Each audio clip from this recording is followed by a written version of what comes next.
Hey everyone, ready for another deep dive? Today we're tackling the world of respiratory illnesses, specifically pneumonia, fungal infections, and even that newer thing, evil eye. Oh, interesting. Yeah. You guys sent in some research, including excerpts from a chapter all about pneumonia, so we're going to help you sift through it. It's really amazing how much we, take breathing for granted until something goes wrong, right? Yeah. And there are just so many different ways that things can go wrong with our respiratory system. Yeah. It's important to be aware of the threats and how to protect ourselves. For sure. And our source material actually points out a pretty sobering statistic. Pneumonia is the 8th leading cause of death in Americans. Yeah, that's right. And it really underscores how serious this condition can be.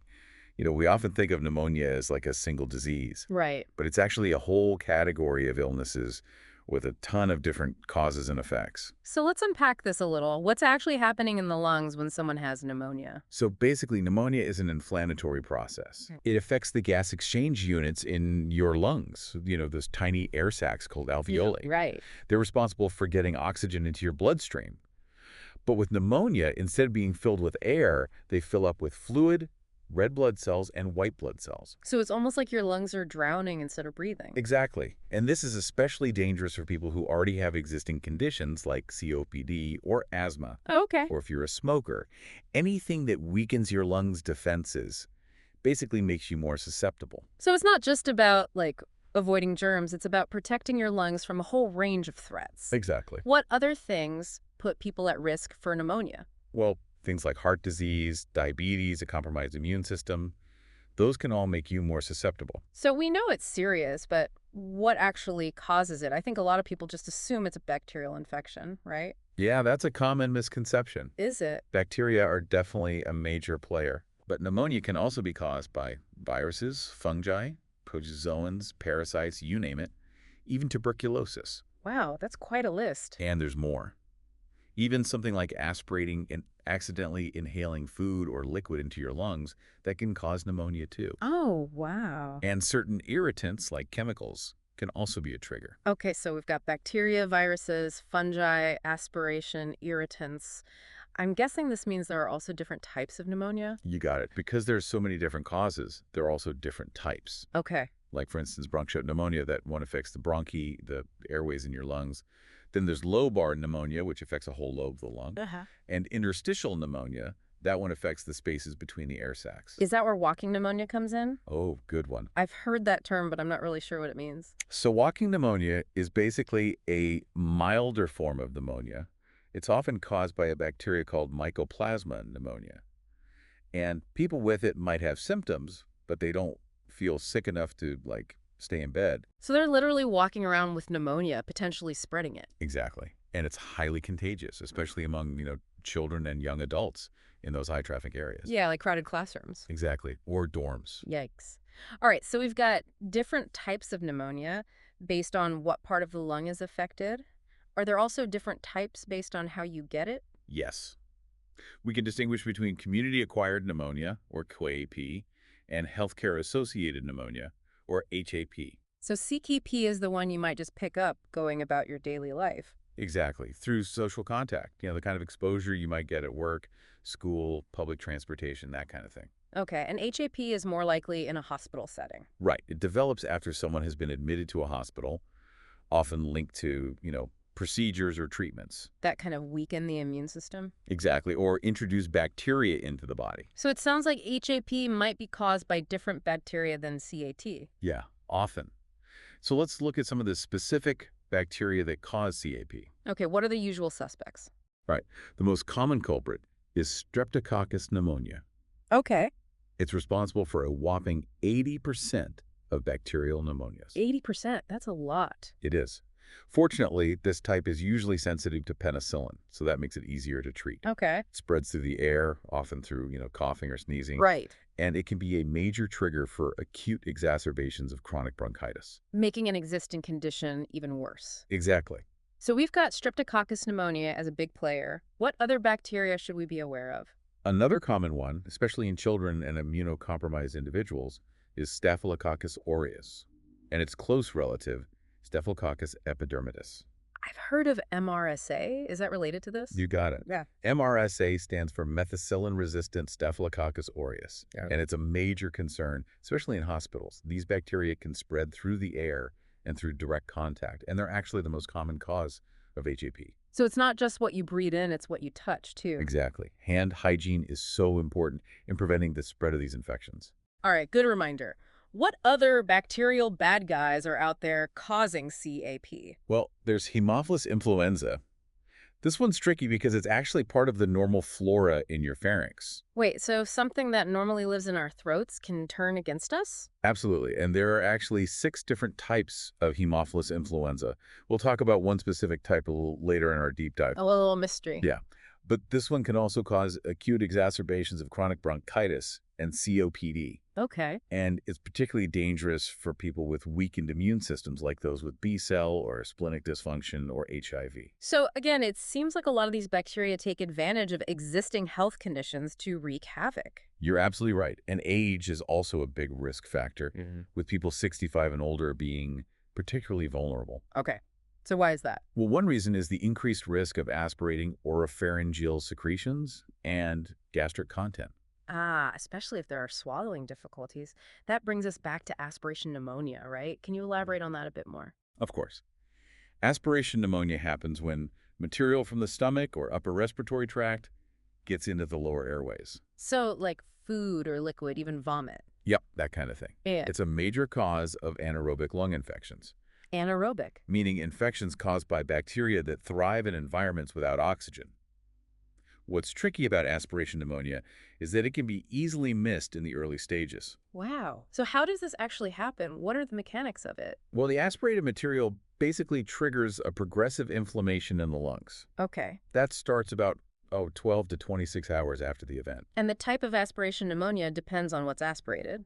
Exactly. We can break it down into toxic injury to the lung, obstruction, or infection. Okay, let's break those down. What's toxic injury? So toxic injury happens when the aspirated material is actually damaging to the lung tissue itself. Yeah. Like if someone aspirates stomach acid, Yeah. that acid can really burn and irritate the delicate lining of the lungs. Ouch. So it's like a chemical burn inside your lungs. That's a good way to think about it. Yeah. And the severity of the injury really depends on the pH of the aspirated material. Okay. The lower the pH, the more acidic it is, the more damage it can cause. So highly acidic stomach contents would be the worst case scenario. Pretty much. Gastric fluid with a pH of 2.5 or less can lead to really serious or even fatal pneumonia. But even aspirating material with a higher pH can still cause problems, like damage to the lung tissue itself, inflammation, swelling, even bleeding. You're basically introducing these foreign substances into a sterile environment, so it triggers that immediate inflammatory response. It's kind of unsettling to think that something as, natural as swallowing can lead to such serious complications. It is. One major risk factor is dysphagia, which is difficulty swallowing. Oh, right. That can be caused by all sorts of things like stroke, neurological conditions, certain medications, esophageal disorders. Even things like head and neck cancer. Exactly. So if someone has difficulty swallowing, they need to be really careful about preventing aspiration. For sure, early detection and intervention is key. I know there are specialized tests to diagnose dysphagia, like the modified barium swallow, fluoroscopy, endoscopy. Oh, yeah. And the Evans blue dye test. It seems like managing dysphagia and aspiration risk really requires a team effort. It does. It often involves a whole team of specialists. Okay. Speech-language pathologists, dietitians, pulmonologists, nurses, respiratory therapists. They all work together to evaluate swallowing function, recommend strategies to improve it, determine safe food textures, that sort of thing. So it's a really interdisciplinary approach. Totally. It takes a village to effectively manage these cases. That makes sense. Yeah. So we talked about toxic injury. What about obstruction? How does that cause pneumonia? So obstruction basically happens when the aspirated material physically blocks the airways. Okay. Like imagine inhaling a piece of food. Uh-oh. It can get lodged in the bronchi and prevent air from reaching the alveoli. So part of the lung is basically cut off from its air supply. Exactly. And without air, those alveoli can't function properly. They might collapse, become inflamed, and eventually get infected. So the obstruction itself creates this perfect environment for infection to take hold. Precisely. And then the third type, infection. That's probably the most straightforward one. That's when bacteria or other pathogens present in the aspirated material directly infect the lungs. It's like delivering a dose of germs straight to the lungs' most vulnerable areas. Exactly. And then there's another layer of complexity: silent aspiration. Silent aspiration. What's that? So that means someone is aspirating without any outward signs, like coughing or choking.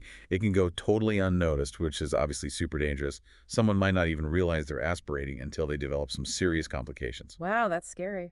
So are there any other risk factors for aspiration pneumonia besides age and dysphagia? Yeah, several. Viral respiratory infections can make you more susceptible, as can chronic illnesses like heart disease, diabetes, and kidney disease. Chronic respiratory diseases like COPD and asthma also increase the risk. Right. Okay, so we've covered quite a bit about aspiration pneumonia and the risks there. Now let's go back to CAP and those bacterial culprits we were talking about earlier. Okay, so where were we? Ah, yes, Klebsiella pneumonia. Okay. This one is known for causing lobar pneumonia, particularly in men over 40 and those who struggle with chronic alcoholism. And it has a pretty high mortality rate. Oh, wow. So this is a really serious one. It is. Okay, anything else we need to know about CMA causes? Well, let's not forget about Pseudomonas aeruginosa. Okay. This is a gram-negative bacillus found in a variety of places, like the GI tract, burns, and urinary tracts. Okay. It's particularly prevalent in patients with tracheostomies. So people who rely on those breathing tubes are especially vulnerable. Yeah, unfortunately. And Pseudomonas aeruginosa is actually a leading cause of HAP. It's often associated with contaminated respiratory equipment, which just highlights the importance of, those meticulous cleaning and sterilization procedures. Yeah, it's kind of unsettling to think that something that's meant to help you breathe could actually make you sicker. It is. And here's a kind of memorable detail about this one. It produces a green, sweet-smelling discharge. Green and sweet smelling, that's not what I would expect. Right. Goes to show that appearances can be deceiving. Even in the microscopic world. Okay, so we've got those major bacterial culprits behind CAP, but you mentioned atypical CAP earlier. What makes those cases different? So atypical CAP is often caused by organisms that don't respond to the typical penicillin treatment. Okay. One example is mycoplasma, which we talked about with walking pneumonia. Right. So what's going on in the lungs with mycoplasma pneumonia? Well, it causes these patchy inflammatory changes to the alveolar septa and pulmonary interstitium. Those delicate structures that allow for gas exchange in the lungs. Right. And disrupting that leads to all those awful symptoms. Exactly. People with mycoplasma pneumonia might experience chills and fever in the early stages, and then later on, they develop these harsh coughing attacks. But they only cough up small amounts of white sputum. Okay. They might also experience nausea, vomiting, and profound weakness. Profound weakness. Wow. Yeah, it can be really debilitating. And like we mentioned before, this type is highly contagious, especially in high traffic areas. So avoiding those crowds is a good idea, especially if you're feeling under the weather. Definitely. Are there any other causes of atypical CAP? There are several others, like Coxiella burnetii, chlamydia pneumonia, respiratory syncytial virus, parainfluenza viruses, influenza viruses, adenovirus, and human metapneumovirus. Wow, that's a mouthful. It is. It's a pretty diverse group of organisms. So atypical CAP can be bacterial or viral. Yes, which is why it's important to have a doctor determine the cause and prescribe the right treatment. Okay, let's shift gears a little bit and talk about HAP in more detail. We know it's acquired in the hospital setting, but what are the specifics? So HAP is defined as pneumonia that occurs 48 hours or more after someone is admitted to a hospital. Okay. So if you develop pneumonia within those first 48 hours, that's probably community acquired. Okay. HAP cases tend to be caused by different organisms, often gram-negative bacteria, and in cases lasting more than 7 days, Pseudomonas aeruginosa, MRSA, and E. coli are frequent culprits. So HAP really is a whole different ballgame when it comes to treatment. Often it requires different antibiotics and a more aggressive approach just due to the nature of the bacteria involved. Now, I've also heard the term healthcare-associated pneumonia, or HCAP. Is that just another name for HAP? Not exactly. Okay. HCAP casts a wider net. It includes pneumonia developing within 30 days of receiving certain types of care, like antimicrobial therapy, chemotherapy, or wound care. So it's not just about being in the hospital itself, but about recent exposure to healthcare settings. Right. That includes people living in nursing homes, receiving care at skilled nursing facilities, or long-term acute care hospitals. And it also includes individuals who were hospitalized within the past 90 days, even if they're not currently admitted. Okay, so HCAP acknowledges that healthcare exposure can increase your risk for pneumonia even if you're not currently in the hospital. It's an important distinction. And then there's another type of pneumonia, a particularly serious one, that affects people on ventilators. You're talking about ventilator-associated pneumonia, or VAP. That's the one. It's a major concern for patients who require mechanical ventilation to help them breathe. It seems like being on a ventilator would just make you more vulnerable to anything entering your lungs. Right, and that's why there's a set of protocols called the ventilator bundle, specifically designed to prevent VAP. Okay, so this bundle is all about minimizing the risks associated with being on a ventilator. Precisely.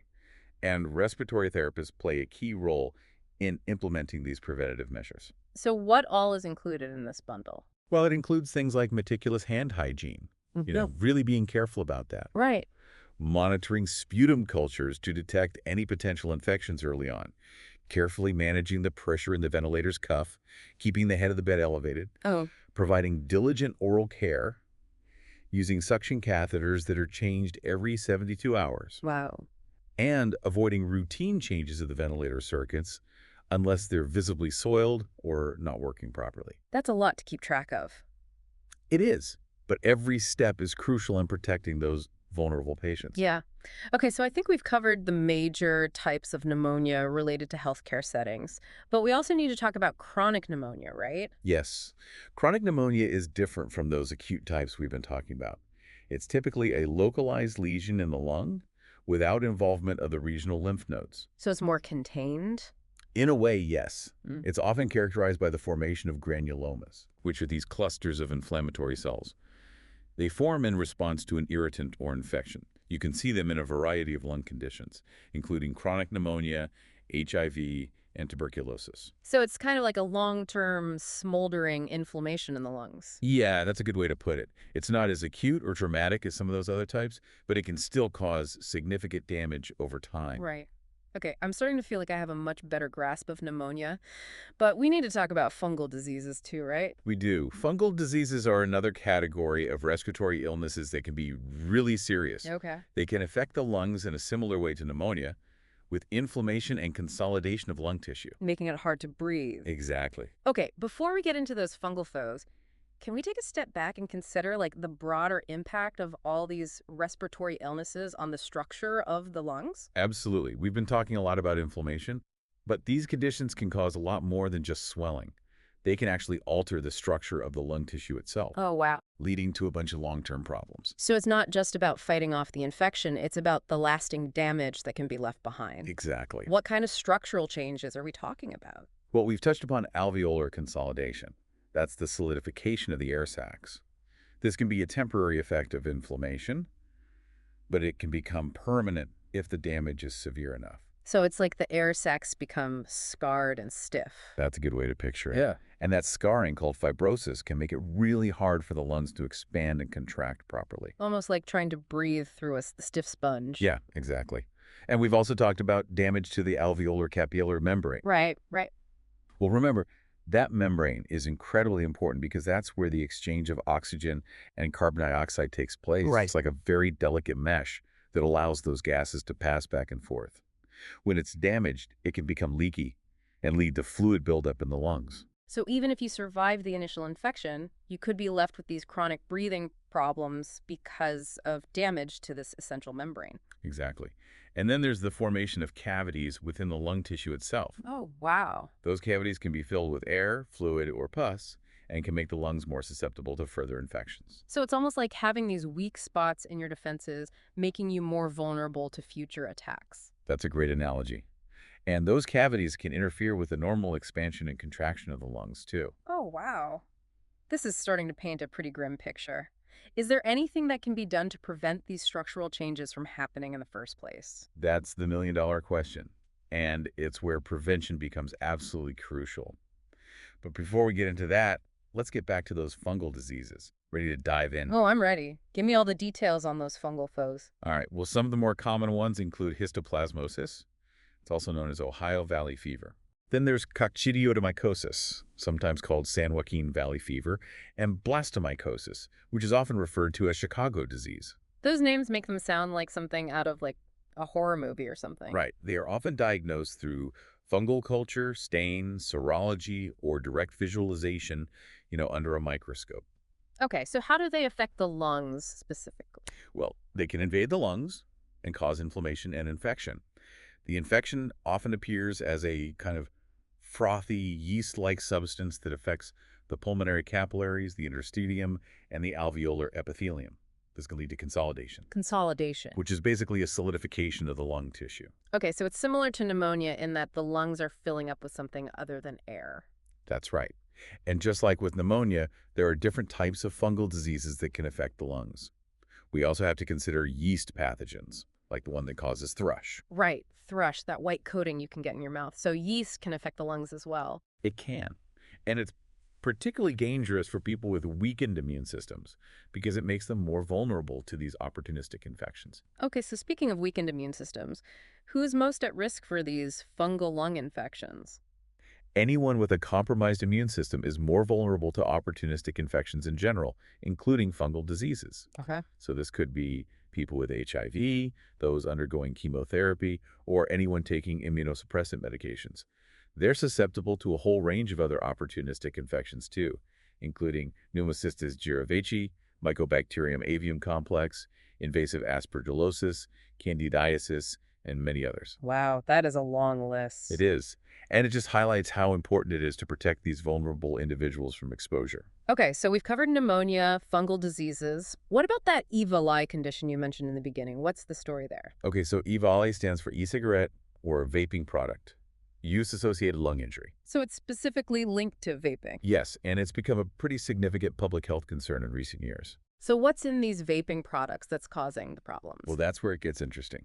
Vaping products contain a variety of ingredients, including nicotine, THC oils, CBD oils, and even vitamin E acetate. Wait, vitamin E acetate? I thought that was supposed to be good for you. You'd think so, but when inhaled, it can cause serious problems in the lungs. Oh, wow. So what kind of lung damage are we talking about with EVALI? It can range from bronchitis and bronchiolitis, which are inflammations of the airways, to acute hypoxic respiratory distress, Okay. which is a life-threatening condition where the lungs basically can't get enough oxygen into the bloodstream. So it can affect both the airways and those air sacs themselves. Yes, and it can also lead to lipoid-associated pneumonia and pneumonitis, Okay. which are specific types of lung inflammation related to inhaling oily substances. This is starting to sound really scary. What are the symptoms of EVALI? Well, obviously, a history of vaping is a major clue, Right. but other symptoms include cough, tightness in the chest, pain, shortness of breath, nausea, vomiting, and diarrhea. So it can affect multiple systems in the body. It can, and it can Wow. progress very quickly. Okay, EVALI is definitely something to be aware of. It seems like there are just so many different ways our lungs can be damaged. You're telling me. Yeah. And we haven't even touched on necrotizing pneumonia and lung abscesses yet. Wait, necrotizing pneumonia? That sounds terrifying. What is that? It's as serious as it sounds. Necrotizing pneumonia is a severe form of pneumonia that actually causes the death of lung tissue cells. Oh my gosh. It's sometimes called lung gangrene. Lung gangrene. Oh, that's a horrifying thought. Yeah, it's not for the faint of heart. And lung abscesses are closely related. They're basically localized collections of pus within the lung tissue. So it's like a pocket of infection that forms in the lung. Exactly. And these abscesses can be really difficult to treat. Okay, walk me through how these develop. What's happening in the lungs? Well, it starts with the pulmonary capillaries dilating, meaning they widen. Then the interstitium, that space between the air sacs, starts to fill up with fluid. The alveolar epithelium, the lining of the air sacs, swells up. And eventually you get consolidation, that solidification of the lung tissue. So it's a similar progression to the other types of pneumonia, but much more severe. Exactly. But with necrotizing pneumonia, the damage goes much further. You get destruction of the lung tissue itself, necrosis, which is cell death, cavity formation, fibrosis, and calcification. So it's not just inflammation, it's actual tissue death. Yeah. And it can lead to some serious complications like bronchopleural fistulas, which are abnormal connections between the airways and the space surrounding the lungs. Wow. You can also have empyema, which is a collection of pus in that space, atelectasis, the collapse of part or all of a lung, and excessive secretions, which can block the airways. Wow, that sounds like a cascade of disasters. It can be. This has been a lot of information. I feel like we've barely even scratched the surface of treatment and prevention. I agree. We've covered a lot of ground today, from understanding the different types of pneumonia and fungal infections to exploring the complexities of aspiration pneumonia and the dangers of vaping. But you're right, we still need to talk about those treatment options and, most importantly, how to prevent these things. You're right, we have covered a lot. But we got to talk about how these conditions are treated and, even more important, how to prevent them in the first place. Absolutely. So let's start with treatment. What are the options for, like, all these scary lung conditions we've been talking about? Well, the specific treatment really depends on the cause and how severe the condition is. But generally, it could involve antibiotics if bacteria are the culprit, antifungals for those fungal infections, antivirals if it's viral, and then oxygen therapy to help support breathing.